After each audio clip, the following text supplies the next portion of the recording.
Hi friends, welcome to our channel. Jagathi bus దిగేసి ఇంటికి నడుచుకుంటూ వెళ్తూ ఉంటుంది.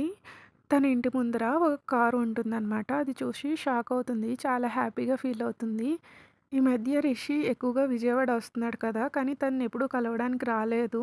తన మనసు మార్చుకున్నాడేమో, తనని కలవడానికి వచ్చాడేమో అని అనుకుంటుంది. తీరా ఇంట్లో కూడా వాళ్ళ అమ్మ, నాన్న లేరు. టెంపుల్‌కి వెళ్లారు. అయ్యో! బయటే వెయిట్ చేస్తూ ఉంటాడే అని కొంచెం ఫాస్ట్‌గా నడుస్తుంది. తీరా ఇంటి దగ్గరికి వెళ్ళేసరికి దేవయాని జగతి ఇంటి ముందు వెయిట్ చేస్తూ ఉంటుందన్నమాట. అది చూసి చాలా డిసప్పాయింట్ అవుతుంది రిషి కాదనేసి. అసలు దేవయాని తన ఇంటి ముందు ఇలా నుంచుంటుందని జగతి ఎప్పుడూ ఎక్స్పెక్ట్ చేయలేదు. ఎందుకొచ్చిందా అని చాలా క్యూరియస్‌గా ఉంటుంది. "అక్క, మీరా? మీరెందుకొచ్చారు ఇక్కడికి?" అని క్వెషన్ మార్క్ ఫేస్‌తో అడుగుతుంది. జగతి, "నేను నీతో మాట్లాడడానికొచ్చాను" అంటుంది. తను సాఫ్ట్‌గా మాట్లాడేసరికి జగతి ఆశ్చర్యపోతుంది. ఎప్పుడూ కళ్ళల్లో ఫైరు, ద్వేషంతో నిండిపోయి ఉన్న ఇలా అయిపోయిందేంటి అనుకుంటుంది. తన కంటి నిండా కన్నీళ్లతో నిండిపోయి, అలాగే వాయిస్ కూడా వణుకుతూ ఉన్నట్టు చాలా స్లోగా, అలాగే తను ఫిజికల్‌గా కూడా చాలా వీక్‌గా అనిపిస్తుంది. తన కళ్ళ ముందు నిల్చుంది నిజంగానే దేవయానియా అని అనుకుంటుంది. రండక్క, లోపలికెళ్ళి మాట్లాడుకుందామని లాక్ తీస్తుంది. దేవయానిని సోఫా మీద కూర్చోమని, కాఫీ తీసుకుంటారా, టీ అని అడుగుతుంది. "నాకేం వద్దు జగతి, నేను నీతో మాట్లాడాలి" అని అంటుంది. దేవయాని ఫేస్ చాలా పీక్కుపోయి ఉంటుంది. చాలా దూరం నుంచి వచ్చారు, ఏదైనా తీసుకోండి అని కిచెన్లోంచి గ్లాస్‌తో వాటర్ తీసుకొచ్చి సోఫాలో దేవయాని పక్కన "ముందు ఈ వాటర్ తాగండి" అంటుంది. జగతి అది నేను అది అంటూ తడబడుతూ ఉంటుంది. ఏం మాట్లాడాలో తెలియక. జగతి దేవయాని చేయి పట్టుకొని, "అక్క, మీరు ముందు కొంచెం శాంతంగా ఉండండి. ఆ తర్వాత మాట్లాడుకుందామని" అంటుంది. దేవయాని కొంచెం నార్మల్‌గా అయ్యాక, "ఇప్పుడు చెప్పండి" అంటుంది. జగతి, "ఇన్నాళ్ళు నీకు నేను రిషిని దూరం చేశాను. అయినా కూడా నువ్వు నాతో ఇంత బాగా ఎలా ఉండగలుగుతున్నావు" అంటుంది. "నేను ముందు నుంచి ఇలాగే ఉన్నానక్క. ఏదో మాట్లాడాలని వచ్చారు. ఏంటది" అంటుంది. "అది రిషి మన ఇంటి నుంచి వెళ్ళిపోయాడు" అంటుంది. జగతి మనసులో మనానా? మీరు దాన్ని నాకు దూరం చేసి చానా ఏళ్ళయింది అని మనసులో అనుకుంటుంది. "నాకు తెలుసక్క, మహేంద్ర, వసుధరలు చెప్పారు" అంటుంది. రిషి ఇంట్లోంచి వెళ్ళిపోవడానికి కారణం తెలిసి ఇలా మాట్లాడుతుందా, లేదా ఏం తెలీదా అనుకుంటూ రిషి ఇంటి నుండి ఎందుకు బయటకెళ్ళిపోయాడో చెప్పకుండానే మాట్లాడుతుంది దేవయానితో. దేవయాని కన్నీళ్ళు తెచ్చుకుంటూ, "జగతి, ఇక్కడికి నిన్ను ఒకటి అడగడానికి వచ్చాను" అంటుంది.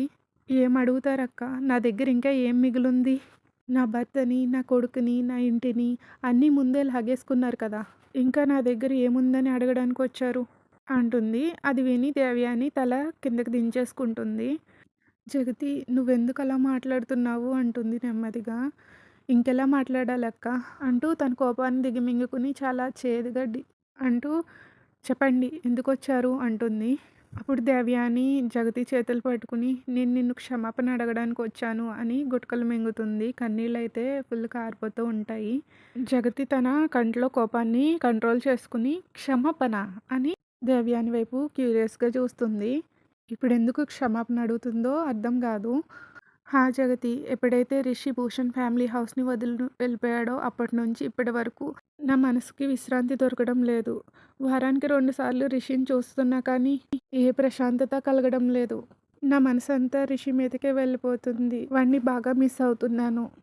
నా మనసుకు చాలా బాధగా ఉంది జగతి. నాకసలు అర్థం కావట్లేదు. నువ్వు 20 సంవత్సరాలుగా రిషిని చూడకుండా ఎలా ఉండగలిగావనేది. నేను చాలా పెద్ద తప్పు చేశాను జగతి. నిన్ను, రిషిని దూరం చేశాను. నువ్వు కలవడానికి వచ్చినా సరే రిషితో మాట్లాడనివ్వలేదు. నీ బాధ ఎలా ఉంటుందో నాకిప్పుడు అర్థమైంది జగతి. నాకు శైలేంద్ర ఉన్నా కానీ నేను రిషినే ఎక్కువగా ప్రేమించాను. అసలు రిషి తిరిగి ఇంటికి ఎప్పుడొస్తాడో తెలీదు. అసలు వస్తాడో రాడో అర్థం కావట్లేదు జగతి. నా మనసంతా చాలా బాధగా ఉంది. నాకు చాలా దిగులుగా ఉంది జగతి. ఆ బెంగతో చనిపోయేలా ఉన్నాను. నాకిప్పుడు అర్థమవుతుంది జగతి ఈ బాధ గురించి. పెంచిన నేనే ఒక నెలకే ఇలా విలవిల్లాడుతుంటే నువ్వు కన్నా తల్లివి. మిమ్మల్ని 20 సంవత్సరాల నుంచి వేరు చేశాను. నువ్వెంత బాధపడి ఉంటావు. అందుకే దయచేసి క్షమించు జగతి. నేను చాలా పెద్ద తప్పు చేశాను" అంటుంది. జగతి ఇదంతా వింటూనే తన చేతుల్ని దేవయాని చేతుల్లోంచి బయటకు తీసేసుకుంటుంది. దేవయాని అలా చెప్తూ ఉంటే జగతి కొంచెం కొంచెం స్టిఫ్‌గా అయిపోతుంది. జగతి ఇప్పటికీ ఆ భయంకరమైన రాత్రులను మర్చిపోలేదనమాట. ప్రతిరోజు రాత్రి తన భర్త కోసం, కొడుకు కోసం ఏడుస్తూ తపించిపోయేది. రూమ్‌లో ఒక్కది వాళ్ళ గురించి ఆలోచిస్తూ కుమిలిపోయేది. ఎండ, వానల గురించి ఆలోచించకుండా భూషణ్ ఫ్యామిలీ హౌస్ ముంద గంటలు గంటలు రిషిని చూడడం కోసం చాలా ఆశగా ఎదురుచూస్తూ ఉండేది. కానీ ఈ దేవయాని తన కొడుకుని కలవనివ్వకుండా మధ్యలో అడ్డుగోడలా నిల్చునుండేది. అప్పుడు జగతి ఇలా అంటుంది, "అక్క, నేను మంచిదాన్నే. కానీ మిమ్మల్ని క్షమించేంత గొప్ప మనసు నాకు లేదు. 20 సంవత్సరాల క్రితం మీరేదైతే చేశారో అది నేను ఎప్పటికీ మర్చిపోలేను" అని సోఫాలోంచి లేచి పక్కకు తిరిగేస్తుంది. దేవయాని కళ్ళల్లోంచి నీళ్ళు కారుతూ ఉంటాయి. ఆ తర్వాత జగతి దేవయాని వైపు తిరిగి చేతులు కట్టుకుని, "కాబట్టి మిమ్మల్ని వెంటనే క్షమిస్తానని ఎలా అనుకున్నారు" అంటుంది. "మీ హెల్త్ బాగున్నట్లేదు.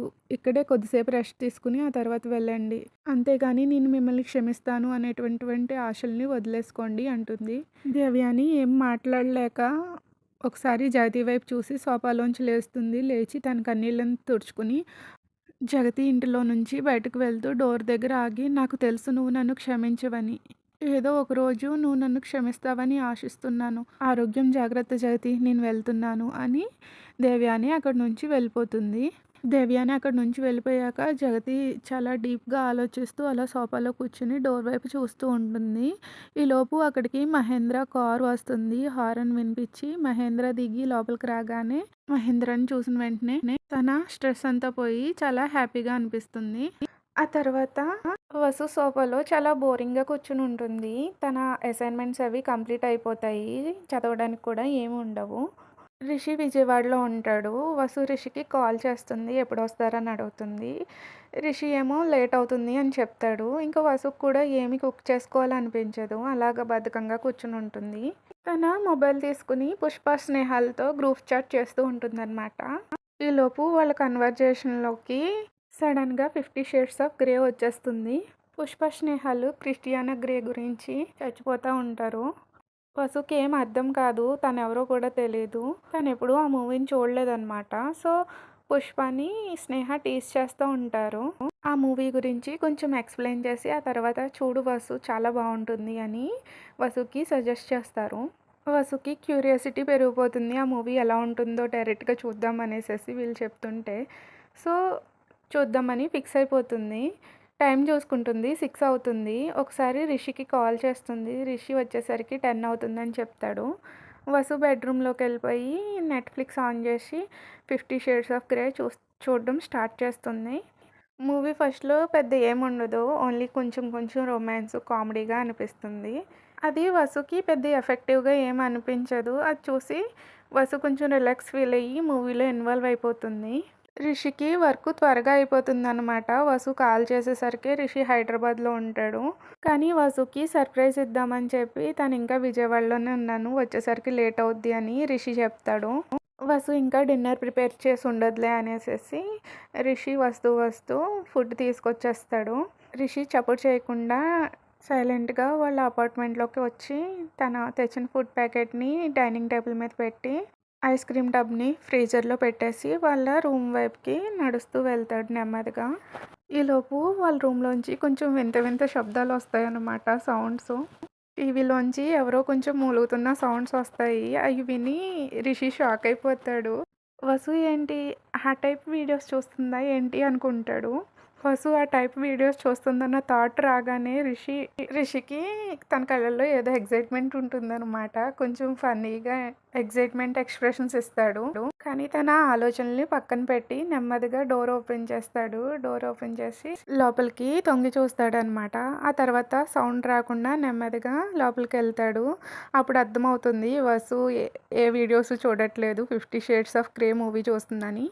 వసు ఏమో బెడ్ మీద కూర్చుని తన ఒళ్ళో పిల్లో పెట్టుకుని దాన్ని గట్టిగా హగ్ చేసుకుని చూస్తూ ఉంటుంది. కొంచెం ప్రైవేట్ సీన్స్ వస్తూ ఉంటాయి అనమాట హీరో హీరోయిన్కి మధ్యలో. రిషికి వసుని చూసి నవ్వు వస్తూ ఉంటుంది. వసు నోరు తెరుచుకుని కళ్ళు పెద్దవి చేసుకుని చూస్తూ ఉంటుంది ఆ సీను. వసు రొమాంటిక్ నవల్స్ అవి చదువుతుంది కానీ, మరీ ఇంత డీప్‌గా ఇలాంటి ఫిలిమ్స్ చూడడం తనకి కూడా ఫస్ట్ టైము. తను రిషితో ఎప్పుడూ క్లోజ్‌గా లేదు. వాళ్ళిద్దరూ సర్టెన్ లిమిట్ దాకానే వాళ్ళు ఇంటిమేట్ అయ్యుంటారు. ఓన్లీ టచెస్, కిసెస్, హగ్స్ తప్ప అంతకు మించి ముందుకెళ్ళలేదు వాళ్ళెప్పుడూని. వాటిని దాటి వెళ్తే ఆ ఫీలింగ్ ఎలా ఉంటుందో వసుకి ఈ మూవీ చూస్తుంటే అర్థమవుతుంది. ఆ హీరో, హీరోయిన్ ప్లేస్‌లో వసు, రిషి వాళ్ళిద్దరిని ఇమాజిన్ చేసుకుంటే ఆ థాటే వసుకి ఫుల్ బ్లష్ అయిపోతుందనమాట. ఒక రకమైన ఫీలింగొస్తుంది వసుకి. ఛీ! అనుకుంటూ రిమోట్ తీసుకొని ఆ మూవీని ఆప్ చేసేద్దాం అనుకుంటుంది. ఆ టెన్షన్‌లో రిమోట్‌ని కింద మీద పడేస్తూ నెమ్మదిగా ఎలాగోలాగా టీవీని ఆఫ్ చేసేస్తుంది. ఆ సీన్ చూస్తూ వసు పడుతున్న టెన్షన్ చూసి రిషి కళ్ళలో ఎక్సైట్‌మెంట్ డాన్స్ చేస్తుందనమాట. సో, మేడం గారు 'fifty shades of grey' movie చూస్తున్నారనమాట అనుకుని నవ్వుకుంటాడు. వసు అలాగా కంగారుగా రిమోట్ తీసుకొని టీవీని ఆఫ్ చేసేయడం చూసి రిషికి అర్థమైపోతుంది. ఆ సీన్‌లో వసుని ఏమన్నా ఇమాజిన్ చేసుకుందని. అందుకే అంత టెన్షన్ పడుతూ టీవీ ఆఫ్ చేసేసింది అనుకుంటాడు. రిషి అప్పుడే రూమ్‌లోకొచ్చినట్టు "హాయ్ వసు, గుడ్ ఈవినింగ్, ఏం చేస్తున్నావు?" అంటాడు. వసు ఉలికిపడి గుండెల మీద చేతులు వేసుకొని వెంటనే రిషి వైపు తిరిగి షాకింగ్‌గా చూస్తుంది. "మీరా? అదేంటి అప్పుడే వచ్చేసారు? 10కి కదా వస్తానన్నారు" అంటుంది. వసు మనసులో చాలా టెన్షన్ పడిపోతూ ఉంటుందనమాట. నేను ఈ మూవీ చూడడం రిషి సార్ చూసేసారా ఏంటి? బానే ఆఫ్ చేసేసాను, చూసి ఉండరులే అని అనుకుంటుంది. అప్పుడు రిషి ఇలా అంటాడు, "హా! అవును, అదేంటి అలా ఉన్నావు? ఏదో రెడ్ హ్యాండెడ్‌గా దొరికిపోయిన దానిలా ఎక్స్‌ప్రెషన్స్ ఇస్తున్నావేంటి?" అంటూ వసు దగ్గరికొస్తాడు. వసు కళ్ళు పెద్దవి చేసుకొని షాకింగ్ ఫేస్‌తో ఇంకా టెర్రర్‌గా చూస్తుందనమాట. రిషికి తెలిసిపోయిందేమో అనేసి. రిషికి వసు సూపర్ క్యూట్ అనిపిస్తుంది. వెళ్ళి ఫోర్‌హెడ్ మీద ఒక కిస్ చేసి వసు వైపు చూస్తాడు. అప్పుడు వసు తడబడుతూ ఇలా అంటుంది, "ఆహా! అదేమీ లేదు. నేనేం చేశాను? నేనేం చేయలేదు. ఎందుకు టెన్షన్ పడతాను నేను?" అంటుంది. వసు టెన్షన్ ఫేస్ చూస్తాడు. తను ఫుల్‌గా రెడ్‌గా అయిపోతుందనమాట టెన్షన్‌తో కూడా. రిషి తన నవ్వుని కంట్రోల్ చేసుకుంటూ ఇలా అంటాడు, వచ్చేటప్పుడు చూసాను. ఏంటి హాల్‌లో మొత్తం బుక్స్ అన్నీని ఎలా పడితే అలా పరిచేసి ఉన్నాయి. ఏం చేసావు ఈవినింగ్ అంతా అని నార్మల్‌గా అడుగుతాడు. వసు రిషి నార్మల్ వాయిస్ విని హమ్మయ్య అనుకుంటుంది. వసు మూవీ చూడడం రిషి చూసుండడు. చూస్తే గనక వెంటనే టీజ్ చేయడం స్టార్ట్ చేసేస్తారు అని ఇప్పుడు ఏమనట్లేదని వసు కొంచెం రిలాక్స్‌గా ఫీల్ అవుతుంది.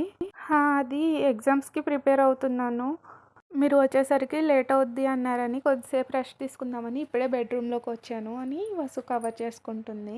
సరే, ఈ రోజంతా ఎలా గడిచింది అని రిషి అడుగుతాడు. వసు బెడ్ మీద నుంచి లేచి రిషి బ్లేజర్ తీసుకుని ఈరోజు జరిగిందంతా రిషికి చెప్తూ ఉంటుంది. లేట్ అవుద్దన్నారు, ఇంత త్వరగా ఎలా వచ్చేసారు అని వసు అడుగుతుంది. ఈరోజు వర్క్ త్వరగా అయిపోయింది. నా వైఫ్‌కి సర్ప్రైజ్ ఇద్దామని ఇలా వచ్చేసాను అని తన చేతికున్న వాచ్‌ని తీసి డ్రెస్సింగ్ టేబుల్ మీద పెట్టి వసు వైపు తిరిగి, "ఎలా ఉంది నా సర్ప్రైజ్?" అంటాడు. "నేనెంత సర్ప్రైజ్ అయ్యానో అస్సలు తెలీదు మీకు" అంటూ వసు షీఫిష్ స్మైల్ అంటారు కదా, ఆ ఎక్స్‌ప్రెషన్ ఇస్తుంది. నువ్వెంత సర్ప్రైజ్ అయ్యావో నాకు తెలుసు" అని రిషి నవ్వుతూ వసు ఎక్స్‌ప్రెషన్‌ని స్టడీ చేస్తాడు. "సరే వసు, డిన్నర్ చేద్దాం రా, మనమిద్దరం కలిసి డిన్నర్ చేసి చాలా రోజులయ్యింది" అని రిషి అంటాడు. "అయ్యో! వెయిట్ చేయండి, డిన్నర్ ఇంకా చేయలేదు, చేసేస్తా" అని వసు వెళ్ళబోతుంది. రిషి వసు హ్యాండ్ పట్టుకుని, "ఏం అవసరం లేదు, నేను డిన్నర్ తీసుకొచ్చేసాను బయట నుంచి" అని.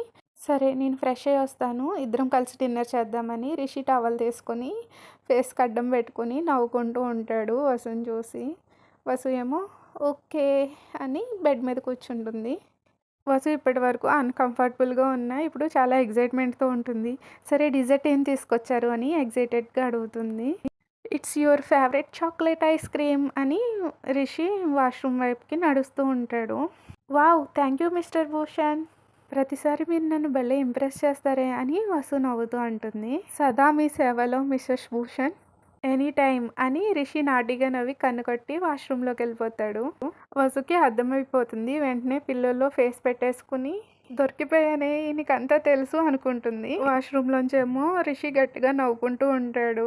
వసు ఇంకా కన్ఫర్మ్ చేసేసుకుంటుంది రిషి అంతా వినేశాడు, అంతా చూసేశాడు అని. ఆ తర్వాత వసు నార్మల్‌గా లేచి బెడ్ మీద కూర్చుని blank TV screen, washroom door చూసి అని చిన్నపిల్లలా ఏడ్చిన ఎక్స్‌ప్రెషన్ ఇచ్చుకుంటూ తన ఫేస్‌ని చెంపల మీద లైట్‌గా కొట్టుకుంటుంది. తర్వాత తన ఫేస్‌ని చేతులతో కవర్ చేసుకుని కామ్‌గా అవ్వడానికి ట్రై చేస్తుంది. చూస్తే మాత్రం ఇప్పటివరకు ఏం తెలియనట్టే ఉన్నారు కదా! అలాగే ఉంటే ఏం పోతుంది? అయినా ఆయనకు తెలుసు కదా నేను అలాంటి దాన్ని కాదని. చూడక చూడక ఫస్ట్ టైమ్ ఇలాంటి మూవీ చూస్తే రెడ్ హ్యాండెడ్‌గా దొరికేసా. ఇంకెప్పుడు చూడకూడదు అనుకుని బెడ్ మీద నుంచి లేబోతూ మళ్ళీ కొంచెం బ్యాలెన్స్ తప్పి రిమోట్ మీద పడుతుందనమాట. వెంటనే టీవీ ఆన్ అయిపోయి మూవీ కంటిన్యూషన్ రన్ అవుతుంది. సేమ్ సౌండ్స్ వస్తాయి. గాడ్ అని పరిగెట్టుకుంటూ వెళ్ళి స్విచ్ బోర్డ్ దగ్గర స్విచెస్‌ని ఆఫ్ చేసేస్తుంది. అప్పుడు వసు రూమ్‌లోంచి బయటకు వెళ్తూ ఫస్ట్ నేను ఈ స్నేహ, పుష్పల మాట విని ఉండాల్సింది కాదు అనుకుంటుంది. రిషి తన నవ్వుని కంట్రోల్ చేసుకుంటూ ఉంటాడు. అసలు వసుని టీజ్ చేద్దాం అనుకోడు. కానీ సడన్‌గా వసు మిస్టర్ భూషణ్ అనేసరికి తనకి 'గ్రే' మూవీ గుర్తొచ్చేస్తుందనమాట. అందులో హీరోయిన్ కూడా మిస్టర్ గ్రే అంటూ ఉంటుంది. వసు నోటి వెంట ఎప్పుడైతే మిస్టర్ భూషణ్ అనే పదం వచ్చిందో రిషి ఇంకా కంట్రోల్ చేసుకోలేకపోతుంటాడు. వెంటనే అనేస్తాడనమాట ఇంకా. ఆ టైంలో వసు ఫేస్ చూడాలి. తనకి చాలా క్యూట్‌గా అనిపిస్తుంది. పాస్ట్ 1 వీక్ నుంచి రిషి వసుతో టైం సరిగ్గా స్పెండ్ చేయలేకపోతుంటాడు. దానికి కాంపెన్సేషన్‌గా వసుకి ఫేవరెట్ ఐస్ క్రీమ్ తీసుకొస్తాడు. ఈరోజు తన వర్క్ చాలా ఫాస్ట్‌గా అయిపోయినందుకు చాలా హ్యాపీగా ఫీల్ అవుతాడు. వసుతో టైం స్పెండ్ చేద్దామని. రిషి డైనింగ్ టేబుల్ దగ్గర కూర్చుని 10 మినిట్స్ అవుతుంది. కానీ వసు మాత్రం రాదు. ఫుడ్ హీట్ చేసి డైనింగ్ టేబుల్ దగ్గర పెట్టేసి ఉంటుందన్నమాట. రిషికి అర్థమైపోతుంది వసు సిగ్గుపడుతుందనేసేసి.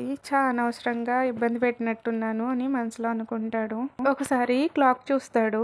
క్లాక్ చూసి తన ఫింగర్స్తో టేబుల్ మీద మ్యూజిక్ లాగా వాయిస్తూ త్వరగా రా వసు ఆకలేస్తుంది అని గట్టిగా అరుస్తాడు.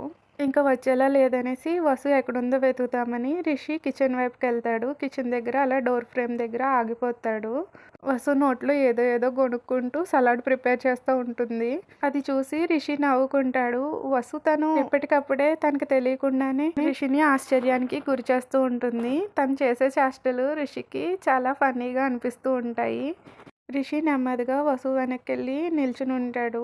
రిషి వచ్చాడన్న సంగతి వసుకు తెలియదు. అలా గొణుక్కుంటూనే ఉంటుంది. ఈలోపు రిషి నెమ్మదిగా చేతులు నడుము చుట్టూ వేసి బ్యాగ్ హగ్ చేసుకుంటాడు వసుని. వసు సడన్ టచ్కి షాక్ అవుతుంది. ఫేస్ పైకెట్టి చూసి రిషి ఫేస్ చూసి కొంచెం రిలాక్సింగ్గా ఉంటుంది. రిషి లైట్గా స్మైల్ ఇస్తాడు. వసు కూడా లైట్గా నవ్వుతుంది. ఆ తర్వాత కీరా కట్ చేస్తూ ఉంటుంది. ఈలోపు రిషి తన హెడ్ని వసు షోల్డర్ మీద పెట్టుకుంటాడు. డిన్నర్కి ఏంటి ఇంత టైం పడుతుంది అంటూ రిషి కొంచెం తన నోస్ని రబ్ చేస్తూ ఉంటాడనమాట వసు షోల్డర్ మీద. రిషి అలా చేస్తుంటే వసు తడబడుతూనే సలాడ్ చేస్తున్నాను అని చెప్తుంది. డిన్నర్ని డాబా నుంచి తెచ్చాను. సలాడ్ అవసరం ఏం లేదు, వాడే ఇస్తాడు. నాకు ఆకలేస్తుంది, త్వరగా రా డిన్నర్ చేద్దామని వసు నెక్ మీద ఒక కిస్ చేసి స్ట్రైట్గా నించుంటాడు. మీరు మీరు వెళ్ళండి, మీరు తినండి, నేను వస్తాను, వచ్చి జాయిన్ అవుతాను అంటుంది. రిషి ఇంకా తల అడ్డంగా ఊపుకుని ఇలా కాదని వసు చెయ్యి పట్టుకుని తీసుకెళ్ళి వసుని డైనింగ్ టేబుల్ దగ్గర కూర్చోబెట్టి తను కూర్చుంటాడు. వాళ్ళిద్దరి ముందర ప్లేట్స్ పెట్టి డిన్నర్ని సర్వ్ చేస్తారు. ఇద్దరు కూడా సైలెంట్గా తింటూ ఉంటారు.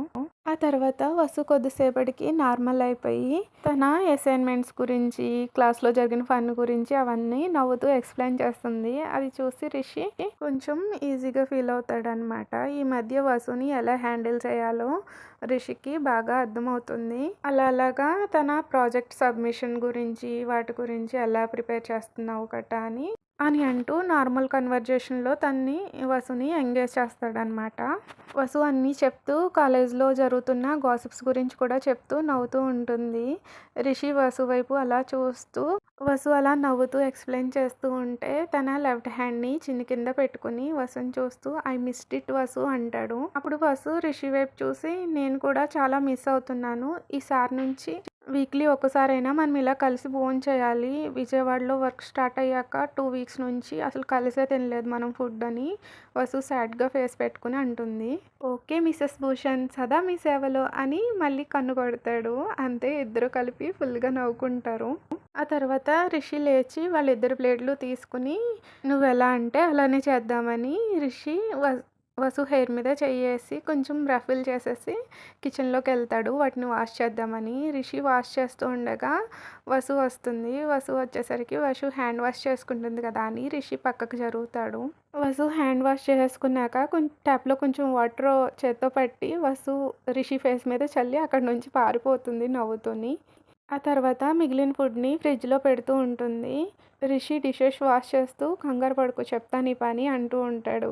వసు ఏమో నవ్వుకుంటూ ఉంటుంది. రిషి చూస్తున్నప్పుడు తన టంగ్ బయటకు పెట్టి ఎక్కిరిస్తూ నవ్వుతూ ఉంటుంది. రిషి తల అడ్డంగా ఊపుకుని నవ్వుకుంటూ డిషెస్ వాష్ చేస్తూ ఉంటాడు. నాటీ కిడ్ అనుకుంటాడు మనసులో. ఆ తర్వాత ఫ్రీజర్‌లోంచి ఐస్ క్రీమ్ తీసుకొని టీ టేబుల్ దగ్గర కూర్చుంటుంది. కూర్చొని ఒక కప్పు ఫుల్‌గా పెట్టేసుకొని ఐస్ క్రీము ఒక స్పూన్ నోట్లో పెట్టగానే కళ్ళు మూసుకొని అని అంటూ ఉంటుంది. బాగా ఎంజాయ్ చేస్తూ తన favourite ice cream 1 full cup తినేస్తుంది. మళ్ళీ రిషి చూడట్లేదు కదా అని ఒకసారి కిచెన్ వైపు చూసుకుంటూ ఇంకొక ఫుల్ కప్పు ఫిల్ చేసుకుంటుంది తినడానికి. ఈరోజు డిషెస్ వాష్ చేసేది రిషి డ్యూటీ అనమాట. వాళ్ళు పని మనిషిని పెట్టుకోకుండా వాళ్ళకి వాళ్ళే చేసుకుందామని డిసైడ్ అవుతారు. రోజుకొకళ్ళు చేయాలి. వాష్ వాష్ అనే కాదు అన్ని పనులు కూడా ఒకరోజు ఒకళ్ళు చేస్తే ఇంకొక రోజు ఇంకొకరు చేయాలి. అలా వాళ్ళిద్దరూ ఇంట్లో వర్క్‌ని షేర్ చేసుకుంటారనమాట. ఆ తర్వాత రిషి డిష్ వాష్ చేసొచ్చాక వసు పక్కన సోఫాలో కూర్చొని నా ఐస్ క్రీమ్ ఏది అని అడుగుతాడు. అప్పుడు వసు ఇంకో కప్‌లో ఐస్ క్రీమ్‌ని ఫిల్ చేసి రిషికి ఇస్తుంది. ఆ తర్వాత వసు టైం చూసి సరే లేట్ అవుతుంది ఇంకా పడుకుంటాను గుడ్ నైట్ అంటుంది. ఈ రోజుకి స్టోరీ అంతే ఫ్రెండ్స్. అది విని రిషి ఏమంటాడో నెక్స్ట్ కంటిన్యూషన్ స్టోరీ మండే చెప్తాను. Thank you for listening. మీకు కనుక ఈ స్టోరీ నచ్చినట్టయితే ప్లీజ్ లైక్ చేయండి. Thank you for listening friends. Bye bye.